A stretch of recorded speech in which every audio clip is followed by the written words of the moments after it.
Morning everyone, I'm Dr. Imogen Wiltshire and I have the pleasure of introducing and chairing our keynote paper and response. I'm really delighted to welcome our keynote speaker, Dr. Glenn Sujo. Dr. Sujo is a visual artist, educator, author and curator.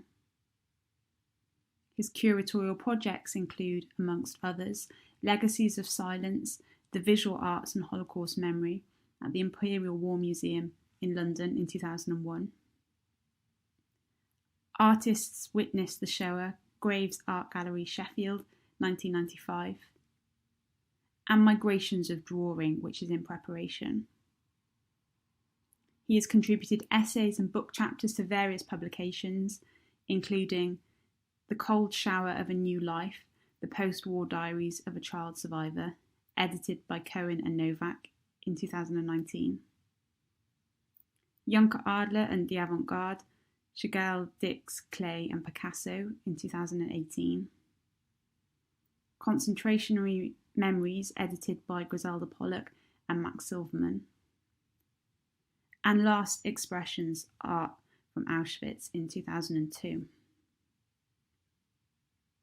Glenn Sujo has exhibited widely, most recently in Bodyscapes, at the Israel Museum in Jerusalem in 2020,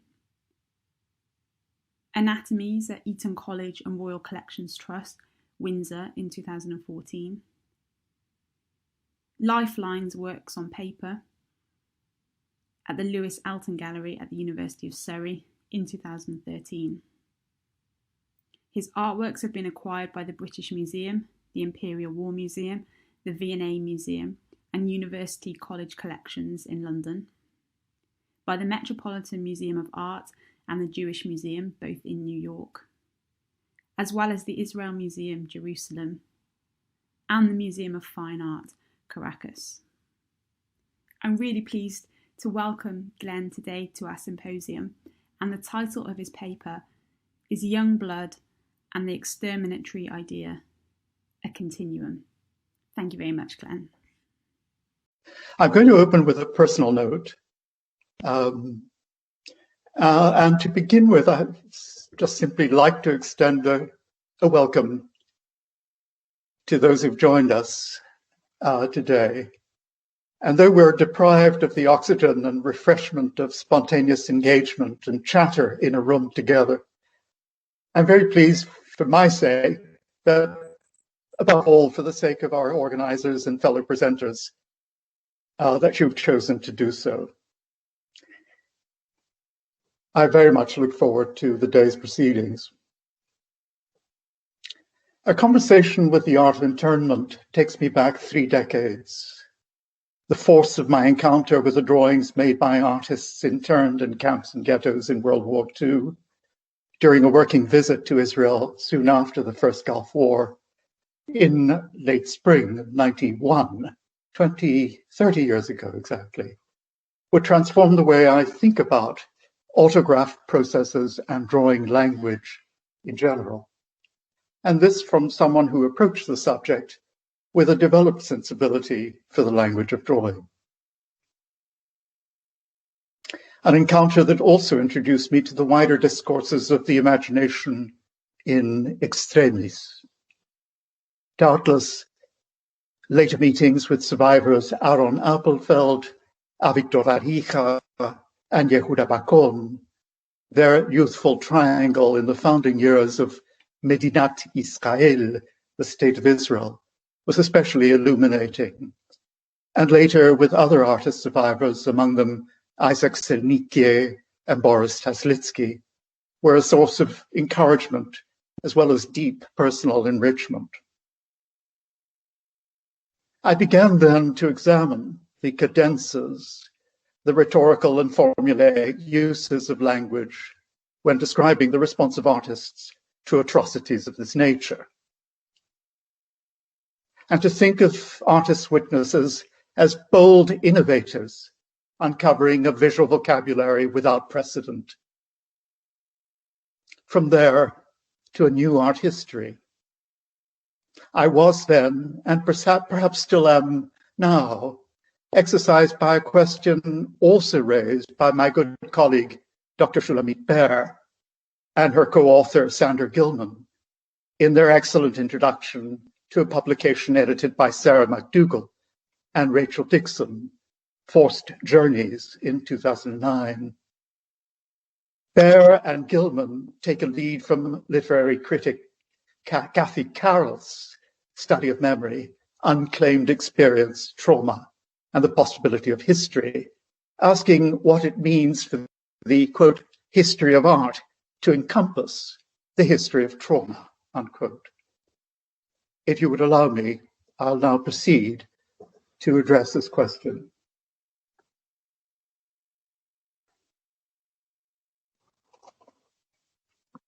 Imperfectly formed, a work in progress, speculative, at times polemical, a latitude normally reserved for keynote speakers. This presentation takes its title, Young Blood and the Exterminatory Idea, a Continuum, posed as a question, from the promising example of three youths whose vertiginous rise as poet, storyteller, and critic was abruptly shortened. In the knotted chronologies that frame their lives, Miklos Radnoti, Tadeusz Borowski, and Terence Dupré suffered a further injustice, their posthumous reputations now shrouded in a repeating cycle of violence that was the legacy of the Tertii Imperii, the Third Reich's reign of terror. Like Éminence Gris, they and their imaginations occupy my thoughts, a constant source of encouragement. I would have wanted to enlarge on their place in my pantheon today, but for reasons of time, this is something I'm going to reserve for a later date. In their call for papers, the organizers of this symposium, Dr. Imogen Wiltshire and Dr. Fransiska Louwagie, flag up the distinctive contributions of two cultural critics, Alison Landsberg, author of Prosthetic Memory, The Transformation of American Remembrance in the Age of Mass Culture, published in 2004, and Marianne Hirsch, whose book, The Generation of Post-Memory, Writing and Visual Culture After the Holocaust, published in 2012, raises questions highly opposite to this discussion. She asks, how are we implicated in the aftermath of crimes we did not ourselves witness? And what is our stake in the story? The source of our urgency, and why now?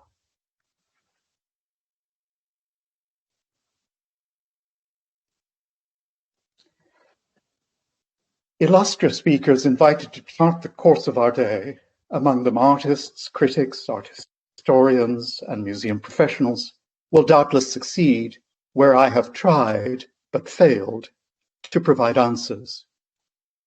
Yet, as we learn from Pirkei Avot, Hebrew for sayings of the fathers, a collection of texts contained in the Mishnah, a 2nd century Common Era text, part of that larger body of texts we know as the Oral Torah. I quote, "You're not obligated to complete the work, but neither are you free to desist from it," unquote. This short refrain teaches us to seek promise where there is potential, and the sense of the unfinished, the non finito, has emerged as a consistent theme in the days and weeks leading up to this event. Instead of finish, expect a knotted journey, taking a leaf from the distinguished critic and historian Lawrence Langer's clear warning, paraphrased here, that to attempt to write seamless narratives of the Holocaust is abhorrent. Some of us gathered earlier this year to listen to and learn from the experiences of descendants of refugees from National Socialism, the title of a conference organized by the Research Center for German and Austrian Exile Studies at the University of London. 2nd and 3rd generation survivors mingled with community organizers, chroniclers, historians, literary critics, and art historians. Some offered rich anecdotal histories, punctuated by deep-felt expressions of gratitude to this country, a safe haven for many, and sighs of relief, as if the war had ended only yesterday. Others, and I include myself in this company, expressed unease with the periodicity subsumed in the generational discourse, with its loss of particularity and nuance, questioning the viability of the generational model. Artists adopt precursors, affirm their own lines of indebtedness and influence. The strength of this identification is a measure of their viability, the viability of their practice within a megavisual tradition. Artists have waged long battles on these ramparts. I think I meant to say ramparts there, but perhaps you heard it. In a lecture on Jewish art delivered at the Oxford Synagogue in 1983, paraphrasing Cézanne's familiar refrain, quote, "I want to paint Poussin over again after nature," unquote, the artist R.B. Kittai noted that I took it into my cosmopolitan head that I should attempt to do Cézanne and Degas and Kafka over again after Auschwitz. That may be the synthesis of my undoing, or it'll make a mensch of me, because artists tend to create their precursors. The visual narratives I have assembled here are made up of works that, after long gestation, both in their making and in their looking, still have the capacity to steal my breath. They're not held together by periods or chronologies, but I think nonetheless there is a discernible thread there. They would stretch the bounds of what, in this setting, we might think of as a generational discourse. It's rare to come upon an artist whose voice seems at once utterly new, sui generis, and yet fully formed. The sculptor Alina Shaposhnikov is one such voice. Her work, obscured from public view for decades, has only recently come to wider attention, earning accolades.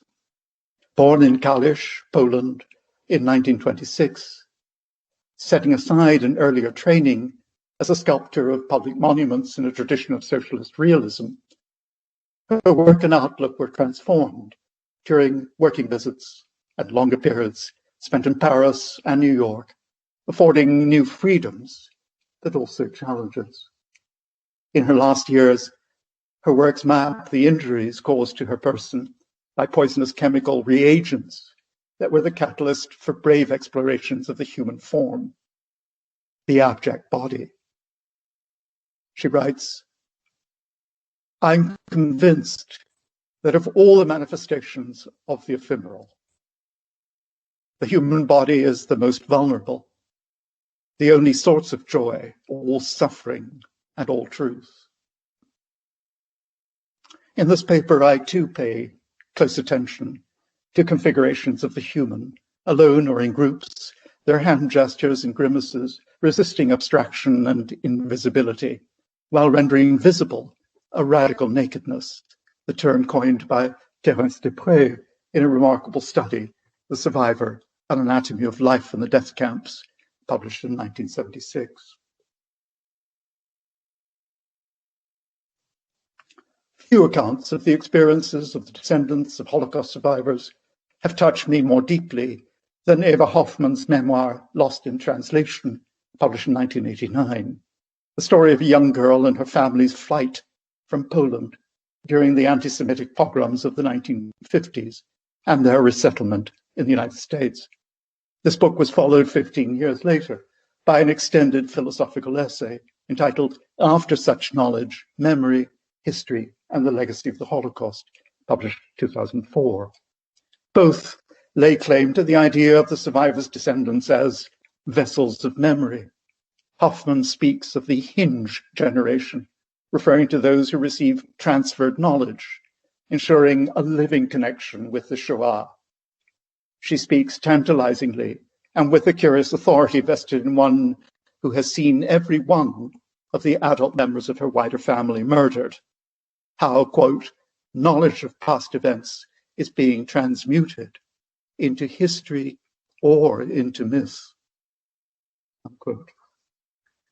Hoffman recalls how war penetrated the very fabric of my childhood.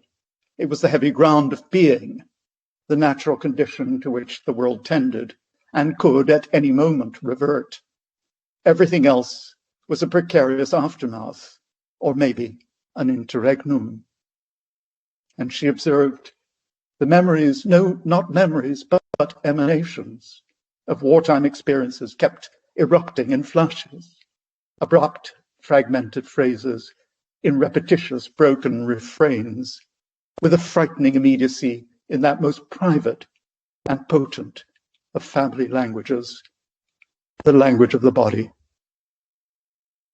Her views accord with the accounts of survivors for whom the experience of internment acquired mythic, Dantesque, Odyssean dimensions, while acknowledging that, quote, at first these were not epics, rather humble, homely, disconnected units of narration.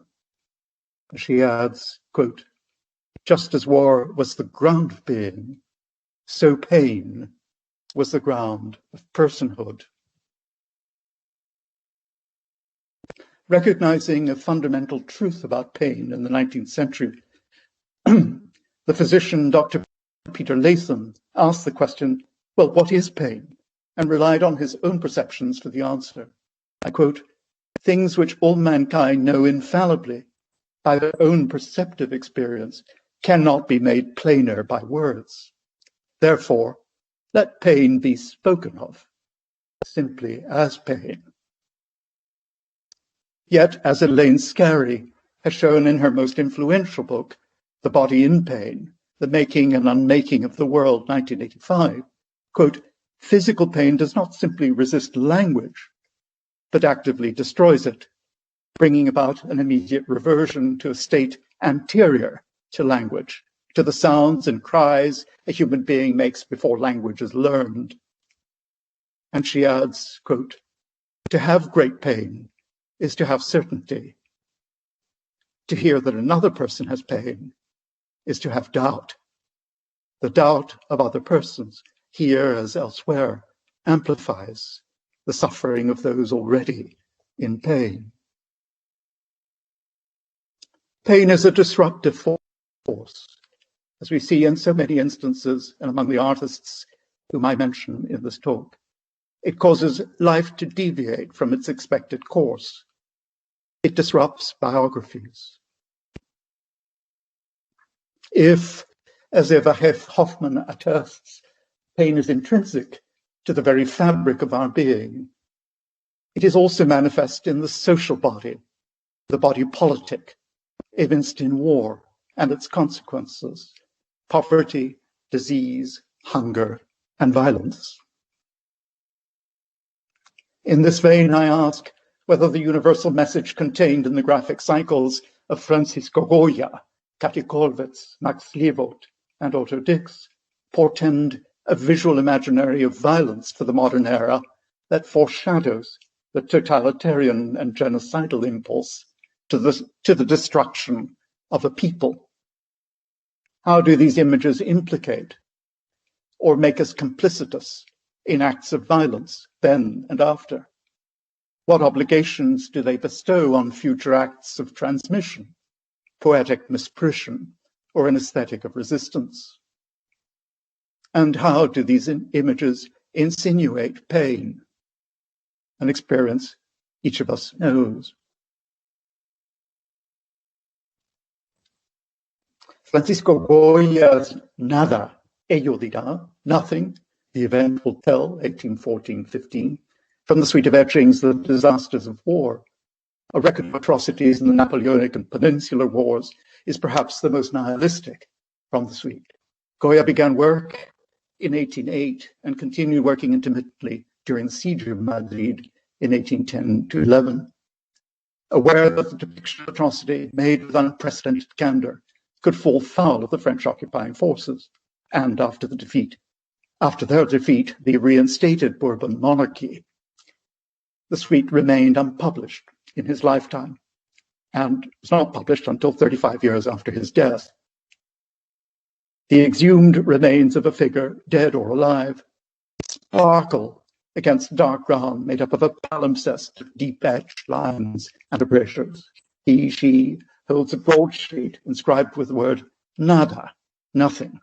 This stark nihilism, underscoring the sense that for this, as for countless other victims, in an echo of a later struggle, there is no redemption and nothing new under the sun. A constellation of tiny pinheads, recalling Goya's earlier, the sleep of reason produces monsters, loom out of the forbidding darkness.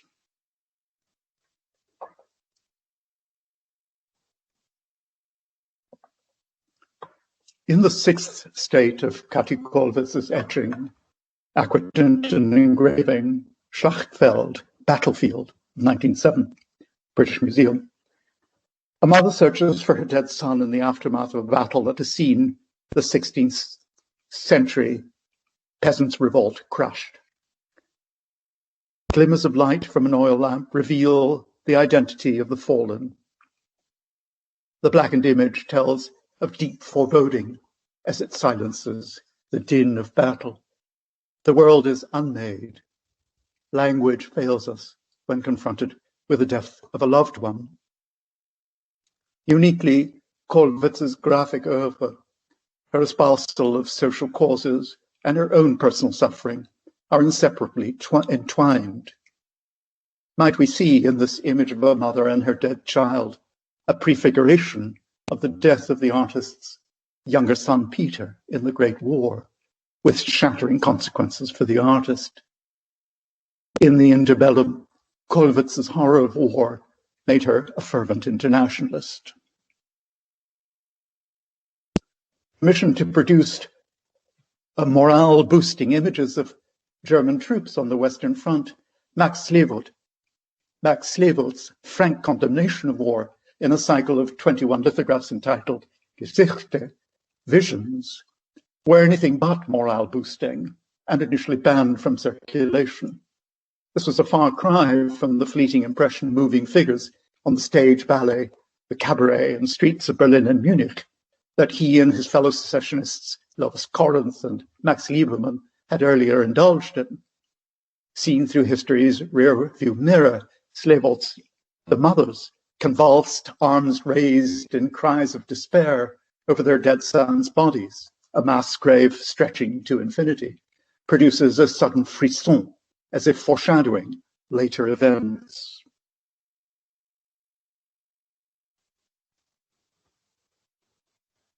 And this is a photograph taken of American soldiers watching over German civilians in the town of Nordhausen as they bury the corpses of prisoners in mass graves at the Mittelbau Dora concentration camp on the 13th and 14th of April, 1945.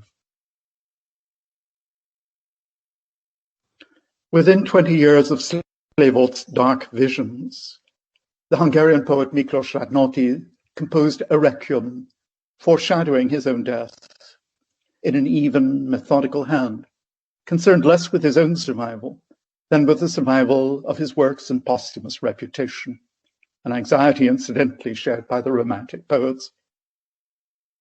The excerpted lines from this poem, and thus perhaps I will reflect 1937, read, "I lived, but as for living, I was shiftless, knew always I'd be buried here when all was done, that years itself layers itself upon year, clod on clod, stone on stone, that in the chill and wormy dark the body swells, and cold, too, lies the fathom-deep and naked bone, that up there, scurrying time is ransacking my poems, that down, down, down, my mortal heaviness must drive.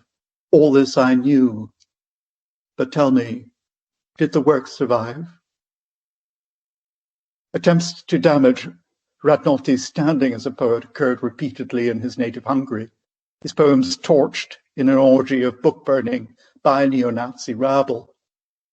This occurred long after the poem itself, with its carefully composed printer's instructions, was discovered with the poet's remains in an inside pocket of his coat alongside the bodies of fellow Jewish slave laborers murdered by a regular unit of the retreating Hungarian army during the notorious death marches at the end of World War II.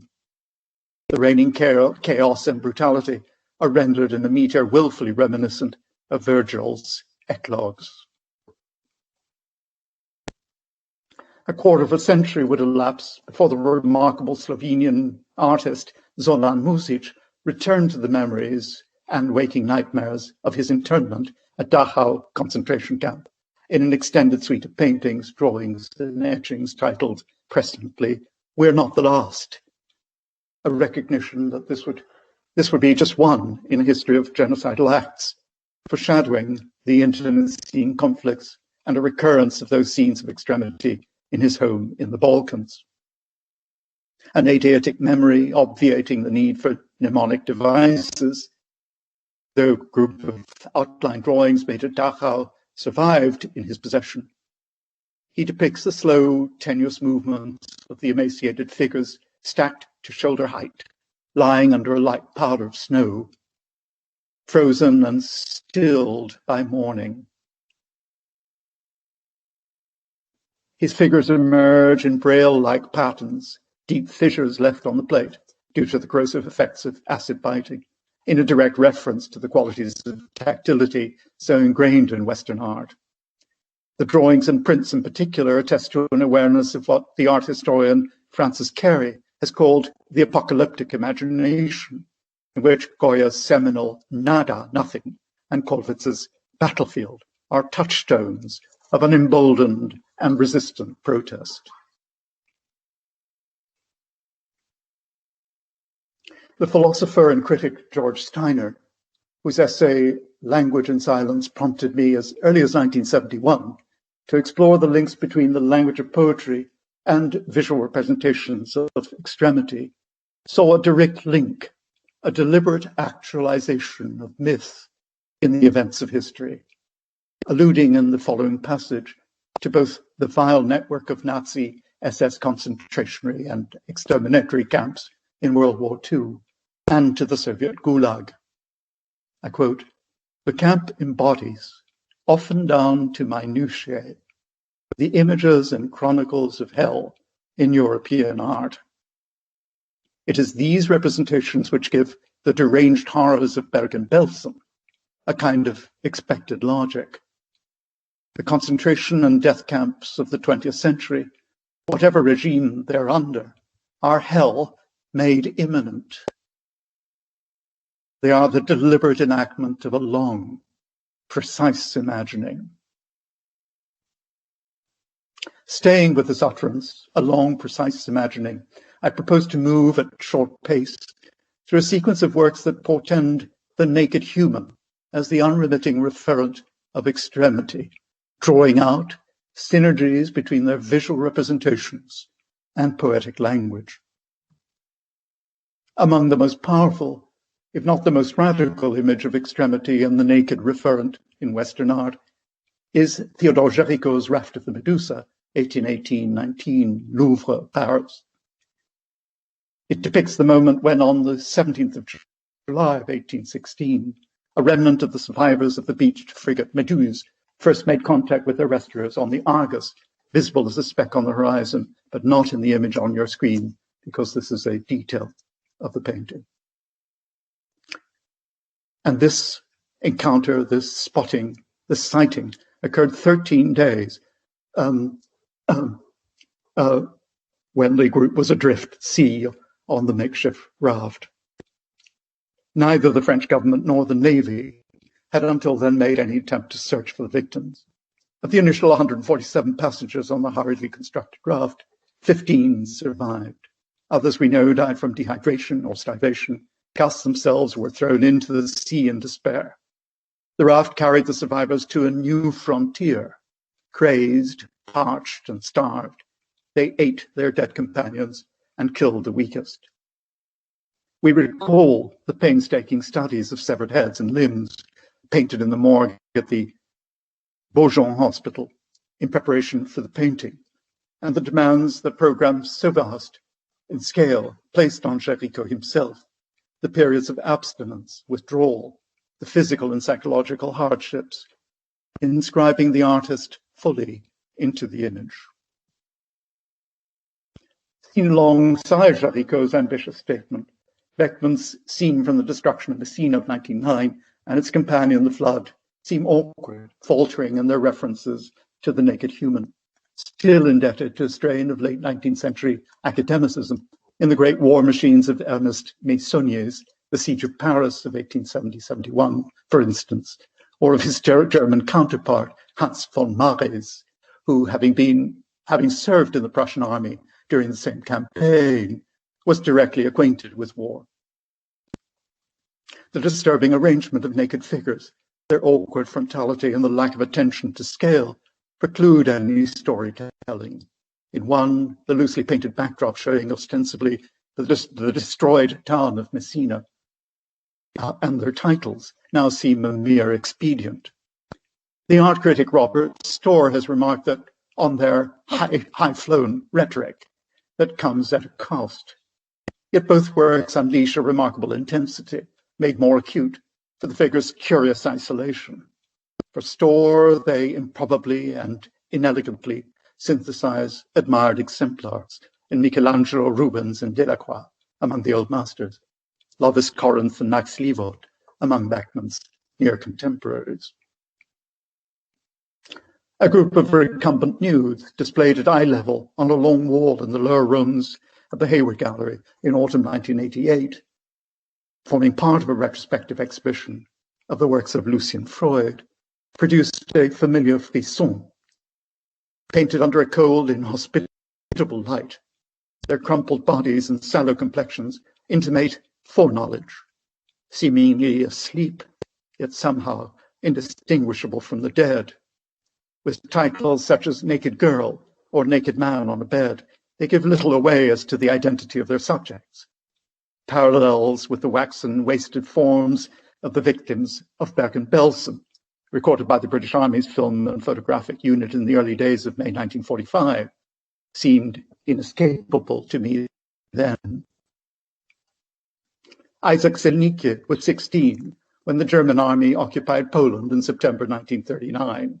He, his mother, and sister escaped Warsaw and sought refuge in the Białystok ghetto.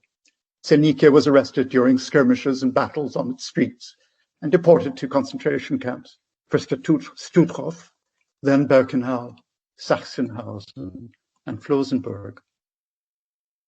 After his liberation, he briefly settled in Prague, resuming his studies under the renowned Cubist painter Émile Fillat, before emigrating to France in 1957. A return to the traumatic memories associated with his captivity was prompted by reports of the post-war persecution of Jews in Polish towns such as Wiltshire, Krakow, Białystok, and Tarnow, in a reminder of the medieval pogroms, and of course of the atrocities of the Second World War. The author Eva Hoffman, whom I referred to earlier, has written a moving account of these events and of her family's flight in Lost in Translation. It was through my etchings that I first began to reconstruct the events of my life, Selnicke remarked. Even as his eyesight faltered in later years, he warned against the disillusion of the figure into unfathomable abstractions which must be resisted at all cost. The ingrained movements of hand and wrist provided him with an outlet for injurious memories of loved ones long deceased. Quote, "As long as men and women are portrayed together," he would say, "those scenes are still in the ghetto. But when I draw the men alone, they're already in the camps," he uttered. In a sculptural tradition reaching back to Donatello's standing figures for the Campanile in Florence, the works of Alberto Giacometti, Germaine Richier, Henry Moore, and Alina Shaposhnikov invoke their weighted, stilled, and resistant presence.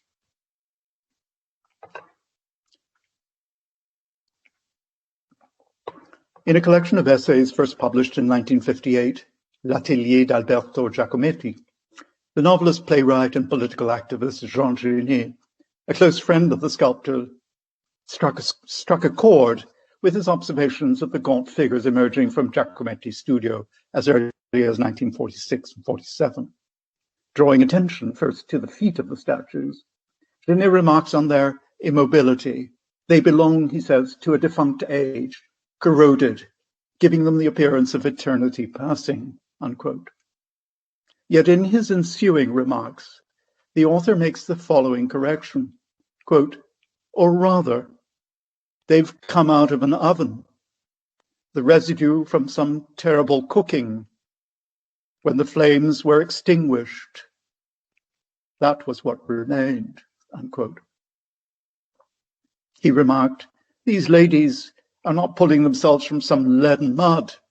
At dusk, they will slide down a slope, drowned in shadow, unquote.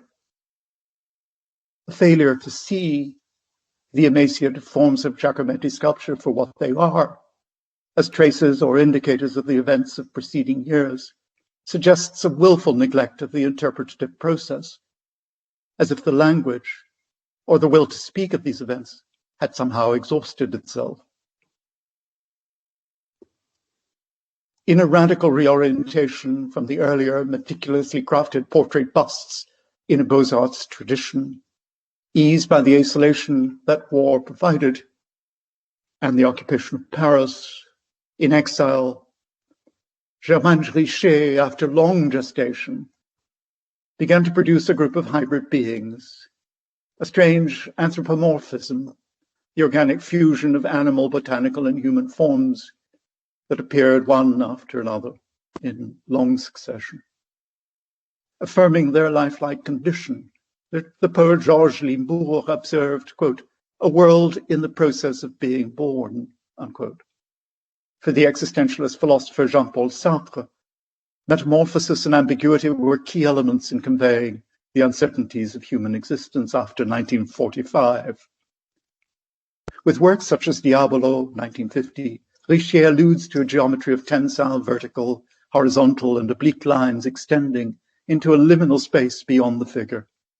Tate curator Francis Morris has shown how these lines were intrinsic to Germain's working methods and have, quote, a dramatic role in articulating the predicament of a figure in space.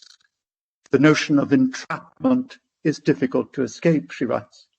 Her figures are the victims of a cataclysmic assault. I would have wanted to examine the distortions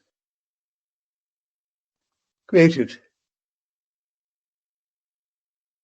in human figures in extremis, in greater detail, to have bridged the strategies of Giacometti and Richer on the one hand with those of Henry Moore in this country on the other. But his seated bronze warrior with shield, 1953-54, is apposite in this discussion. It was conceived initially as a reclining figure, but by adding the shield and altering its position to a seated arrangement, Moore transformed it, quote, from an inactive pose into a figure which, though wounded, is still defiant, unquote. In this pantheon, I would also want to spend time with a recumbent figure by Alina Shaposhnikov, aptly titled Exhumed, of 1957, and to have thought about it in the context of these extraordinary photographs taken by Yosuke Yamahata just days after the bombing by US warplanes of Japanese cities in the closing days of the war in Southeast Asia, and consider how such images pattern our understanding of events. Lastly, I would have wanted to consider what repercussions the commodification of works of art might have for their resistant message, and at what price. Alas, these important topics part of a longer study and preparation, will remain as questions at the margins of this discussion. I've grouped a third and closing sequence of related images under the rubric Foreshadowings, Fictions, Reworkings. The late American artist, long resident in London, R.B. Kitai, who I'm sure we will miss very much, produced a compelling array of writings on art, polemical essays, interviews, manifestos, and extended captions that, when presented alongside the paintings in the artist's retrospective held at the Tate Gallery in 1994, attracted vehement criticism from the skeptics. Among the gems, many gems contained, one in particular has been a source of great encouragement, and when repeated in the company of students, has lent purpose to our efforts and raised our sights. Aptly, it appears under the heading, quote, pearl diving, unquote, in his introduction to an exhibition of drawings of the single figure selected in 1976, The Human Clay. And I quote, ultimate skill and imagination would seem to assume a plenitude in painting. When the earthed human image is compounded in the great compositions, enigmas, confessions, prophecies, sacraments, fragments, questions, which have been and will be peculiar to the art of painting. If not, Scottish National Gallery of Modern Art, completed in the same year as the statement, fulfills this ambitious program, a great composition, enigma, confession, and contains also elements of faith. The single gatehouse at Auschwitz towers over an idyllic landscape inspired by Giorgione's masterpiece La Tempesta. The words of the German Jewish theologian and Reform rabbi Ignaz Maybaum, who survived the war in London, readily come to mind. I quote, the Golgotha of modern mankind is Auschwitz. The cross, the Roman gallows, was replaced by the gas chamber, unquote. The site is strewn with the remnants of a forsaken culture. Kitai referred to a family of loose assemblage. The suggestion of drowning, death by water, is invoked in the dead or recumbent figure center right, a reference to the bodies strewn along the banks of the great Congo River in Joseph Conrad's Heart of Darkness. The air is poisonous. Acrid fumes and sulphurous clouds hang over a reflective pool of water. In a later work, Germania, the Tunnel of 1985, an aging Kitai with bulging waist and visibly in pain takes tentative steps, supported by a walking stick, towards his son Max, not yet a year old then, the two suggesting themes of youth and old age, innocence and experience. Max, his arms outstretched, reaches out as if to catch the attention of the nude figure right, frozen, her back turned towards us, her outlines loosely recalling Kitai's consummate drawings of the models Marinka and Marianne of the same period, though inevitably our thoughts turn to the artist's wife, Sandra Fisher, whom Kitai referred to endearingly in later years as his Shekhinah, a Hebrew term for the feminine attributes of God.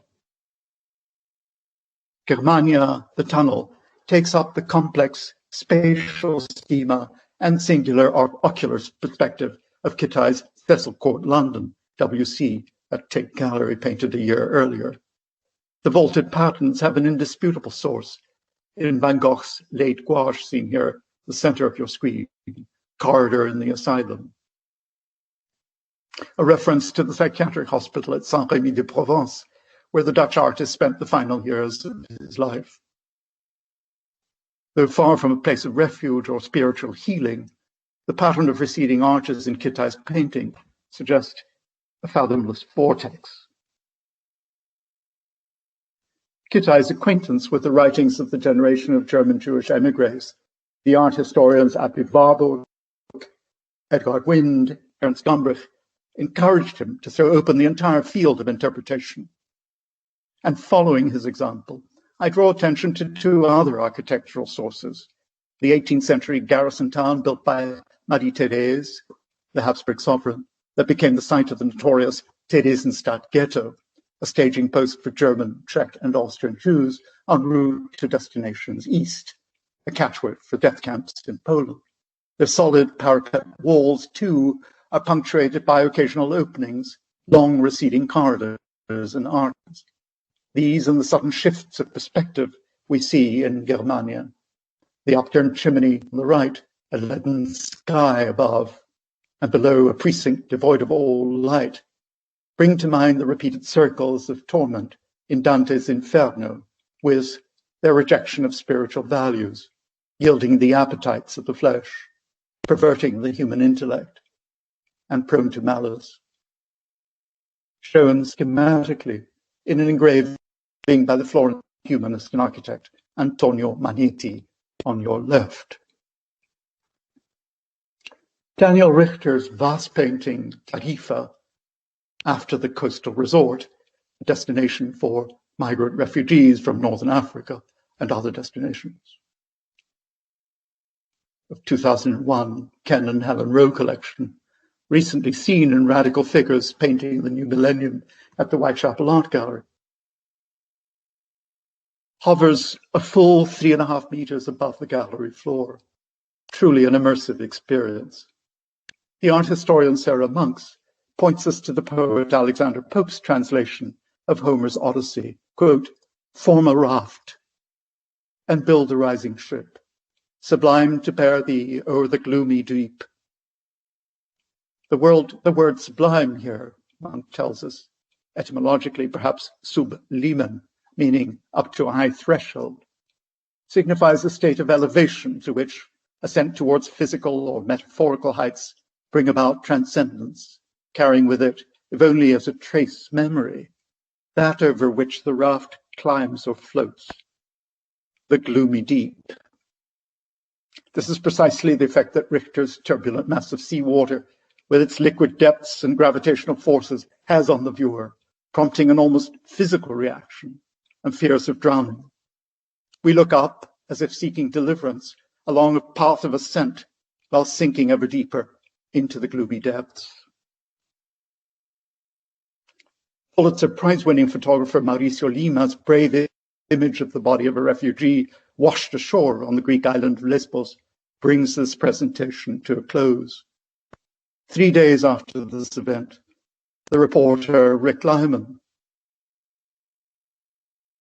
recorded the words of Syrian refugee Khalid Ahmed, who, quote, slipped over the side of a crowded dinghy into a numbing waist-high water and struggling ashore fell to his knees. "I know it's almost winter," he said. "We knew the seas would be rough, but please, you must believe me. Whatever happens to us, it will be better than what we left behind."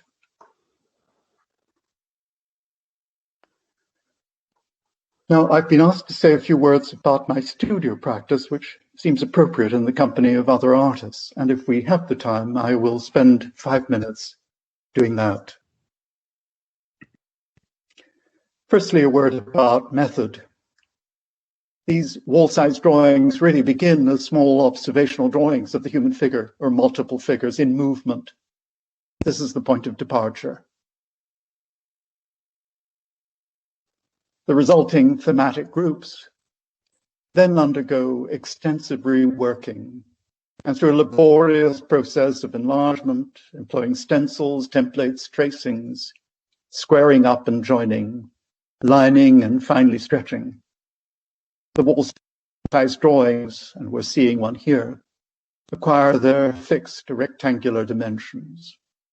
Swathes of bodies in rhythmic procession emerge out of the built-up layers of ink, watercolor, and gouache, reinforced with graphite point and black, gray, or colored chalks.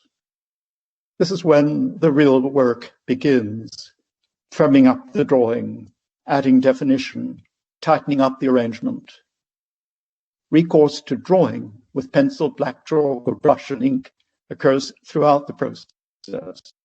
When lined onto canvas, the slow enrichment of the surface can then begin.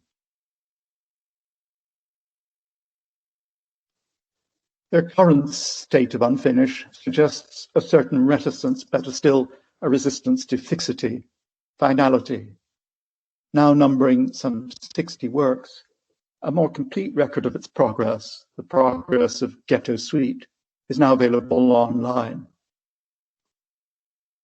In the pandemic, this trend was reversed. Instead of enlarging, I began to intensify, to work on smaller, much smaller formats, working not with a whole arm, with a whole upright body, but with the wrist and the points of the fingers alone. And this is one example.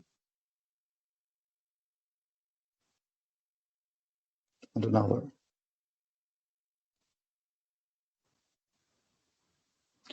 Alongside this body of work, and as a useful counterpoint to it, another is taking shape, at once serious and parodying. Dreams, unconscious drives, unfulfilled desires throw off the restrictive mantle of a monochrome palette.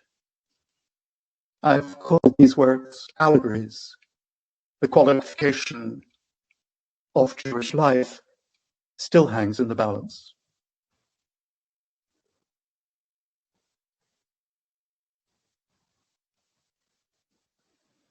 Thank you. Thank you very much, Glenn, for such a rich and interesting paper. You really mapped out quite a kind of expansive terrain there with your own work. So I'm going to go straight in to introduce our respondent now. I'm really pleased to welcome Monica Bohm-Duchen. Monica is the creative director and initiator of the hugely successful Insiders Outsiders, which, as I'm sure most of you know, is an ongoing celebration of the contribution of refugees from Nazism to British culture. Monica is an art historian with a long-standing interest in the relationships of art to war, trauma, displacement, and cultural cross-fertilization. Her many publications include the books After Auschwitz, Responses to the Holocaust in Contemporary Art in 1995, of which she was contributing editor, Art and the Second World War in 2013, as well as Insiders Outsiders, Refugees from Nazi Europe and Their Contribution to British Visual Culture, published 2 years ago in 2019, of which she was editor and contributor. And especially pertinent to today's conference is that an extended essay by Monica entitled Not About But After Second Generation Jewish Artists in the UK is due to appear later this year in an anthology which is being published to mark the 20th anniversary of Jewish Renaissance magazine. So thank you, Monica, and I'll hand over to you. Thank you very much, Imogen. Can everybody hear me okay? Is that all right? Yeah. Good. Glenn, I've known you for many years, and as fully anticipated, your talk was rich, dense, powerful, eloquent, thought-provoking. Thank you very much for it. And I'm sure that both you and everybody listening in today will agree with me that your unashamed emphasis is on, and I quote your own eloquent words, an imaginary of terror with a focus on the naked human form, as the unremitting referent of extremity and exile. And you kind of reinforce that with reference to Terence Desprez, his more sort of condensed version of what you said, namely a radical nakedness. And I can't help thinking, just by the way, but relevantly, of Kenneth Clark, who of course is not considered one of the most sort of cutting edge of thinkers, but nevertheless is quite, I think, useful differentiation many decades ago now between nakedness and nudity. And I think, you know, radical nakedness indeed is the right way to think about it. Clearly, you know, what you said comes out of a deep conviction that that emphasis on radical nakedness, which does indeed connect with and build on a whole body of artists, some of whom you mentioned, among them, of course, the great Goya and Katikolowicz and Beckmann, Dix, and many others besides, is the way you feel the trauma of the Holocaust should be engaged with. And I don't want to put words into your mouth, but I have a sort of sense that you might be possibly critical or indeed look askance at others who take a different view, but I'm going to kind of hold that question in abeyance for the moment. And yes, I couldn't agree more that those artists, you know, that extraordinary body of artists, if I can use that term, do indeed transcend the historical specificity in of the terms of the times in which they lived. Goya, I don't have to repeat those names again, but they transcend that specificity to attain a universal significance. And I think it's no accident at all how many times Goya is referenced in anti-war works that have been created in the 20th and indeed the 21st century. Again and again and again, he's a referent. This question of artists having a prophetic quality to them, of course, is a fascinating one. And yes, it's so very true in many cases. And I'm thinking particularly, since we are, well, at least virtually convening in Leicester, of the extraordinary work by Ludwig Meidner in the Leicester New York Art Gallery called, it's one of the series you probably are mostly familiar with it, a series he called Apocalyptic Landscapes. This particular one is called Apocalyptic Vision of 1912, which, using an iconography, and I was struck, Glenn, as you were showing the Jericho, that actually, and I can't prove this, but it seemed to me that the pose of that central naked male figure in the Jericho is being echoed and referenced by Meidner in the work that we have in Leicester. And of course, that 1912, I don't have to say the obvious, that those are utterly prophetic and anticipatory of the profound upheavals and cataclysms of the First World War. So yes, indeed, that is, I think, an important point. But if I can just kind of flip the coin, as it were, now, and look at things a little bit differently, if I may. I've thought about it a lot. I curated, as some of you may know, an exhibition way back in 1995, or rather I worked on it for several years before the exhibition happened in the mid-90s, called After Auschwitz, slightly predictably, I now realize, but then subtitled Responses to the Holocaust in Contemporary Art, as it stood in 1995. And what I realized in my extensive researches for that project was that, at least to me, and this is a personal response, I'm not saying it's the right or the only one at all, but what I was looking for was work indeed that actually somehow escaped the irresolvable dilemma of how to depict the human body in extremis. And since it was after Auschwitz, I was looking at a whole range of artists, from at one extreme, Zoran Muzic, who of course you touched on briefly, who I felt, yes, here is somebody who was there, experienced it.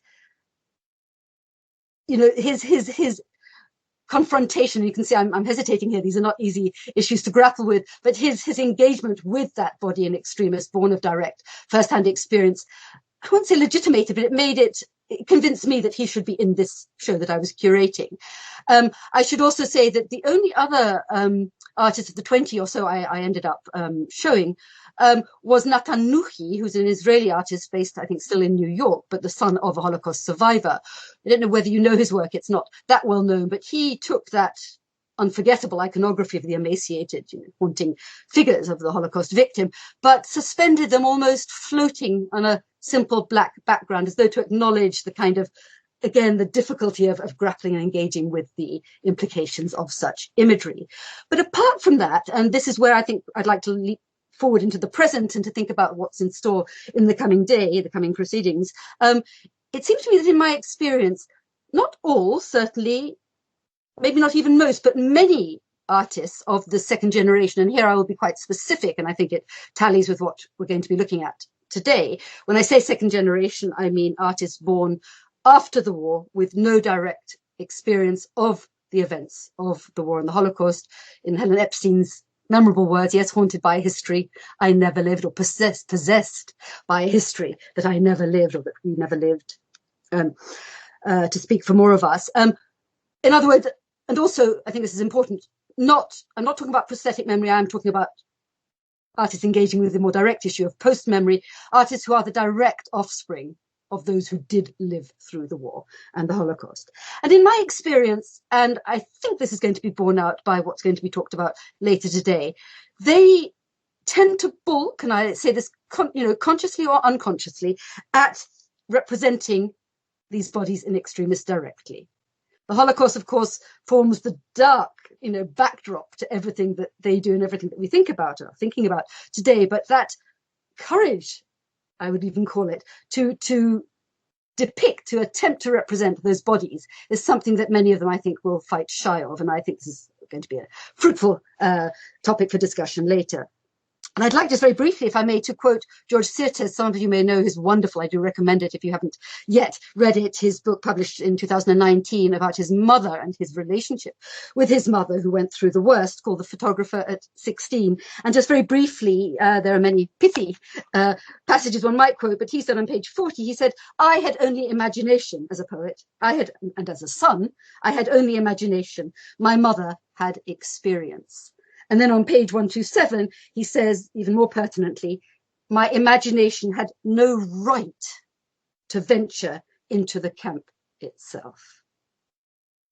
And that brings up another question, which I'm not going to dwell on, but perhaps we can come back to at a later point, the rather important differences between the verbal on the one hand and the visual on the other, because Sirtes is after all a writer, although interestingly making use of blurred but telling family photographs alongside his text. Now, what I've said thus far, I think is particularly true of artists who are the offspring, not of Holocaust survivors, by which I mean those who actually went through hell and came out the other side against all the odds, but of refugees who, as my own parents often said, were the lucky ones who got out in time. Of course, in a profound sense, yes, they are survivors, but it's not the same. And that, again, is something we may wish to discuss. But the point is that, of course, if we're looking at artists working in this country for historical reasons, as many of you will know, most of the second generation artists are indeed the children of refugees and not survivors. And I think this is another important point to be picked up on later. So in other words, the topics that they are grappling with, and I use that word very consciously, are not so much the Holocaust itself, but issues of loss, certainly through the Holocaust, but displacement, dislocation, and those profound silences which so many of us will be familiar with when it comes to our parents not talking about the past. So in my experience, and as I say, I think it will be borne out by the work that we're going to be looking at today for the most part, certainly the artists I've come across tend to make use of more indirect means of expression, often indeed not using the medium of painting. And this is another, I think, relevant subject that actually they have sought recourse in photography, in a more conceptual, which is not to say an unemotional approach, installation, other media. So where painting stands in all this is another, I think, right topic for discussion at a later point. So, for example, I mean, just very broadly speaking, the direct representation of the suffering or the degraded human body figure, and indeed the naked body, is generally replaced with reference and indeed depiction of inanimate but emotionally resonant objects. Family photographs, not photographs of Holocaust victims, not those terrible photographs we know from the liberation of the camps, but family photographs, often pre-war photographs, and indeed accompanied quite often by photographs of the artist's return visits, and I use that word in inverted commas, to sites of family relevance in Central and Eastern Europe. If I can quote Laura Brunstein, who's going to be talking later today, she says that her kind of primary obsessions, and I think that is the right word to be using for many of us, are traces, fragments, and she says memories, but of course one might kind of put in square brackets, perhaps post-memories might be an even better term for our purposes today. And I suppose what all the artists that I'm alluding to here are consciously or otherwise admitting is the ultimate but necessary impossibility of coming to terms with these deeply troubling family pasts. And tied in with that, of course, Glenn, you were talking quite a lot about a sense of continuity, a kind of family of artists on whom one might draw. And of course, that is always the case with any artist. But I think that sort of central, again, irresolvable dilemma or tension, but it can be a creative tension between rupture and continuity, lies at the heart of in my view, the best work that relates to these pasts. Also, I'd like to, you didn't actually make it, well, you sort of did actually in the final images of your presentation. It's always struck me that in many of the artists working in Britain today, certainly, there is a very strong, almost a moral sense of the need to make connections between past and present, between the significance of those family pasts for refugees and traumatized human bodies in the present. And if I could just conclude by picking up on that wonderful quotation from Pirkei Avot, going right back, of course, to the 2nd century AD or CE, if you prefer, And just to remind you of how it went, yes, you are not obligated to complete the work, but neither are you free to desist from it. And it struck me immediately, Glenn, you're much more of a sort of theologian and scholar of Jewish religion than I am, but it immediately reminded me of a quotation, a brief, pithy, but wonderfully apposite, terribly apposite quotation that I like to use very often in my writing and teaching about art in relation to the Holocaust by Elie Wiesel, of course, the Nobel Prize-winning Holocaust survivor writer, in a text that he wrote originally in French in 1965 in a volume called One Generation After. Very simple, but, you know, it sums it up just as perhaps that Piquet Avot quotation did. He said, how is one to speak of it? How is one not to speak of it? And I think perhaps I'll leave it there. There are many sort of more precise comments and things I wanted to say, but I'm aware of time rolling on, and I very much like there to be time for questions, and we can pick up hopefully on many of the things that both Glenn and I have brought out into the light. Thank you very much.